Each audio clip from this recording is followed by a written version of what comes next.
Thank you very much for inviting me to speak here. To understand the restitution of looted art, you need to know the history of the Dutch Jewry. My great-grandfather, Rabbi Uri Halevi, lived in a small village near the border of Holland. At a certain time came to him a group of Spanish Jews who were driven from Spain. So they asked him if he is ready to come with them to Amsterdam to found a Jewish community there. The Jews have two streams, one which is called Portuguese and one which is called Ashkenazi. They founded both congregations and started almost immediately after their arrival to build two synagogues. The great-grandfather had a big house in the Nieuwe Herengracht, and that house completely looted with all the artifacts and Judaic, and they never returned.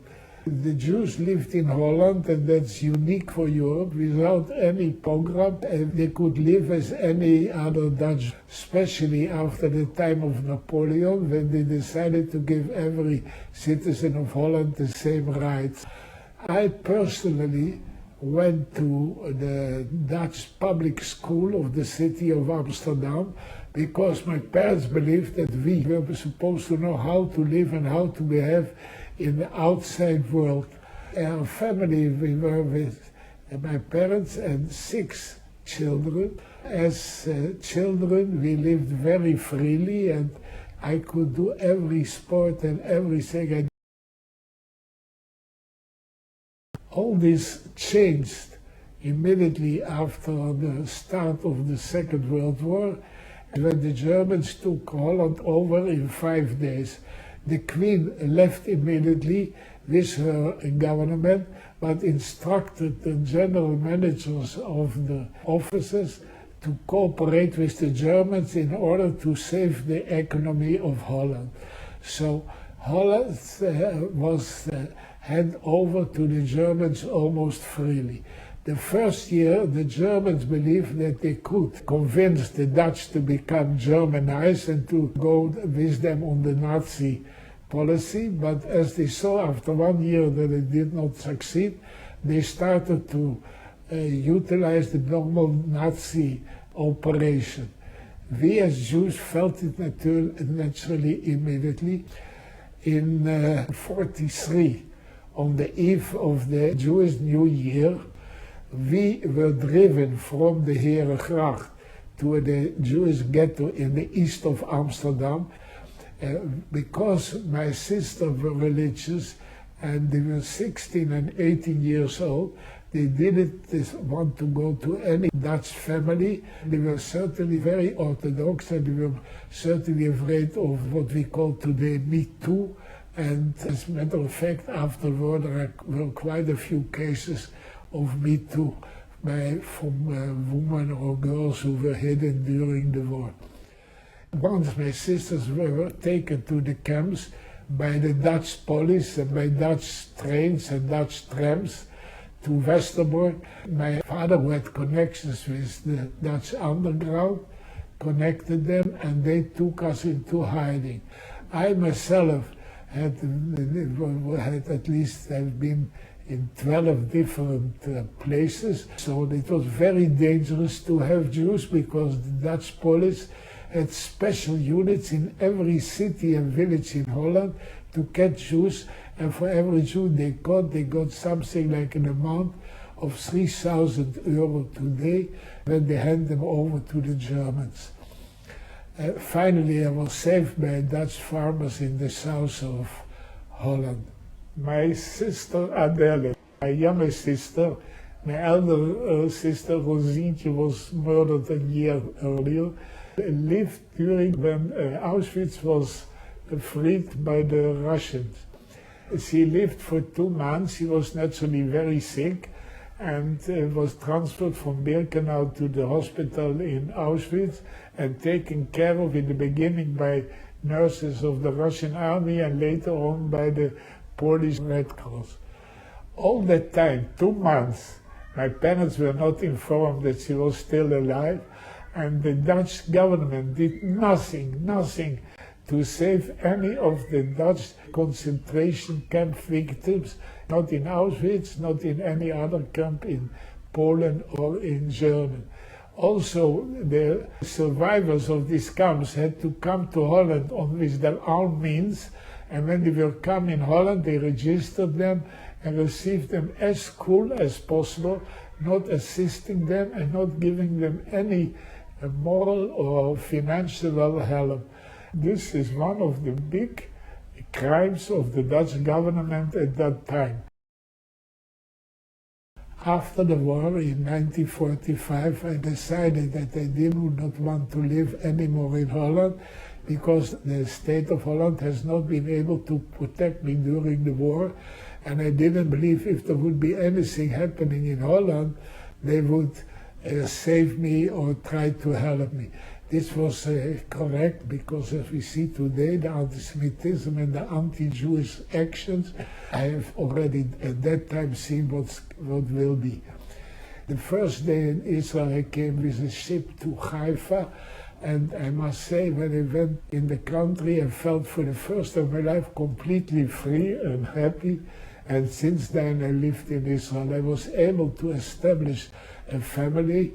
My wife was a Holocaust survivor from Romania. We had 4 kids and 11 grandchildren. I did a lot of research in Israel on what happened in Holland, and to my great surprise, I did find out that Holland had never restituted a big part of the looted finances of the Jews in Holland. At a certain date, Ronnie Naftaniel, who was at that time the president of the Jewish CGO, and asked me if I would be ready to join them in the negotiations with the Dutch government for restitution. I founded in Israel the Foundation Platform Israel, about 10 Dutch immigrant organizations in Israel. I was chosen as the chairman and representative in Holland. Together with the CGO, we negotiated with the government of Holland, and we were quite successful. We got something like 300 million euro. 2 subjects were not included in the negotiations. One was real estate, and the second was art. We started to check on the matter of looted art, and we did find out that thousands of items were not returned. In the first 25, 30 years, the government neglected the subject and never did anything seriously to return the looted Jewish art. Not only this, even workers from the Ministry of Finance stole some of the artifacts at that time. Also, many Dutch museums found it a perfect opportunity to enrich their collections. Only about 10 years or 7 years ago, the Jewish community in Holland, together with me, started to request from the Dutch government to return the looted art in a serious way and in a human way. The government decided that there should be a change and formed a committee to check the art restitution process in Holland.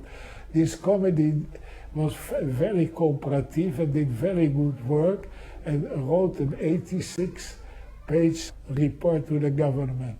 To the compliment of the Dutch government at that time, they not only accepted the recommendations, but they even enlarged the recommendations and decided that all looted art which has no claims and no heirs should, after a certain period, return to the Jewish community in Holland. They also named a new restitution committee, and the new restitution committee under the chairmanship of Toon van Mierlo and Dick Oostinga got the full trust from the Jewish community. The committee was appointed together with the CGO, and they have the full trust, and that makes life for the Jewish community much easier. Restitution of looted art. from Jews is a matter of morals and ethics. These days, banks and financial institutions who have no connection whatsoever to the looted art from murdered Jews try to request restitution for pure financial or personal profit for the shareholders and their advisors in putting forward restitution claims. This should be prohibited by all means. Personally, since I left Holland, I've never received and never requested any restitution, not financially, not for art and so. Although my grandparents and my great-grandparents and most of my family had many arts in their house which were looted, I, as a child of 15, 16, could not have and have no knowledge of what was this art, and I do not see and didn't see any possibility for any claims, nor did I want to claim. I came here to send you my message that there is nothing comparable than the Shoah. 105,000 Jews of my brothers and sisters from Holland were murdered in gas chambers of Auschwitz and Sobibor. It's my request to you, I ask you that not to forget this, not to forget the Shoah, not to forget, and to remember.